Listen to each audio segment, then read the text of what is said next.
What's up, guys? So I want to talk about why I think Ultimate has been kind of boring to watch this year in competitive Smash, especially the second half of the year. And I think there's a lot of reasons for this. Some are obvious, some are not obvious. So I'm going to get the obvious ones out of the way first. And that is, the characters we're watching are just visually not entertaining, right? You got Sonic spinning across the stage over and over, making the matches take forever.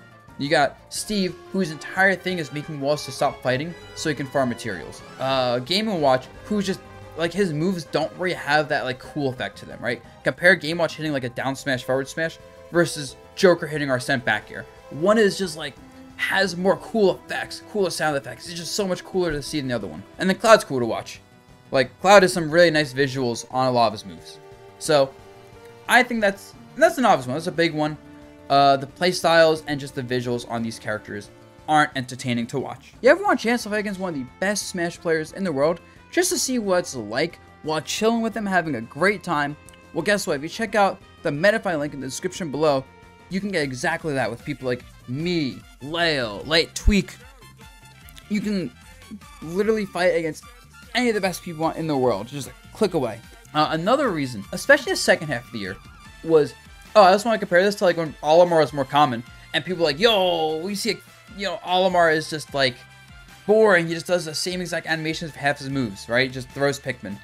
And that was a very common sentiment on the character, and still is. A lot of people don't like watching him just because he's visually not appealing. Yeah, another reason is I think we're just getting a lot of the same characters across multiple players in these top 8s as well. Like, Ultimate's a game with, what, 82 characters? And people really love that character diversity. Like, people like watching My Rosa for some reason because it's like, wow, there's no other Rosas besides Dabuz, so just seeing this different character is cool. Whereas, you see, like, most top 8s have Sonics and then either Wrath or Ken, so 2 Sonics there. With Mia playing Steve as a secondary, Aquila Steve, obviously, like, in every top 8, and then, like, there's just so many Steves in general, you see a lot of Steve. Game Watch. Between Meister and Mia, you get a lot of Game & Watch. So you're just getting a lot of these repeat characters in these top 8s. And yeah, that's just, people watch Ultimate for the variety. So that just kind of hurts. Third reason, I feel like the top 4 players are just much better than everyone else, to the point where it's hard to make interesting storylines when it feels like half the top 8 is just the same exact 4 players of Spargo, Mia, Aquila, and Sonics. And like, shouts to them, obviously they're the best 4 players right now, they're destroying everyone else. There's a reason that, like, the joke of calling them the 4 Horsemen is kind of also, like, unironically true. Because they dominate everything. And on one hand, it's a cool storyline to see, like, when players do beat them. And the storyline of how the players are, like, interact with each other and learning how to counterplay each other is very entertaining, right? Went from, like, Aquila being the undisputed best to struggling versus the other top 4 players, like, pretty consistently. With that said, at the same time, it's like, when anyone else fights those 4 players, they're probably going to lose. It feels like you'll see, like, a cool run from someone like Neo the Koran at a SmashCon just get stopped, Game 5 Aquila. And it's like, oh, okay, well, back to our normal grand finals. So, this is literally one of those things where as players get better and catch up to, like, the top 4, that's going to change. But right now, those players are just so ahead of everyone else that it's just, they're dominating too much with characters people don't like watching. But also along those lines, I feel like as Ultimate's gotten to late game, we've really seen Ultimate develop in a game where, like, there are very polarizing strengths, and as a result, there's lots of polarizing matchups.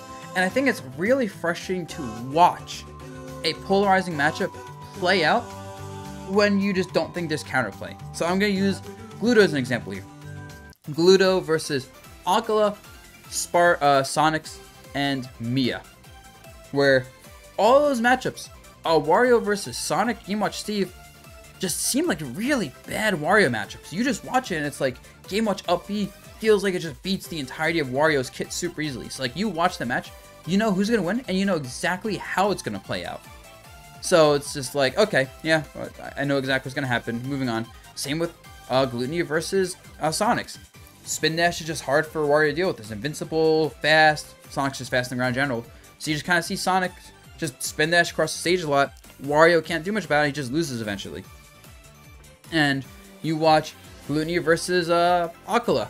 and he's trying to jump at Steve, and Steve is just up tilting, doing a lot of damage, and Glooty just can't get in, like, do enough damage consistently. Granted, he almost won to watch the throne, which made it entertaining, but, like, it was entertaining to watch Gluto almost win, and then frustrating to watch Gluto lose despite playing the matchup phenomenally, just off of, like, Steve just kind of doing up tilts and some aerials.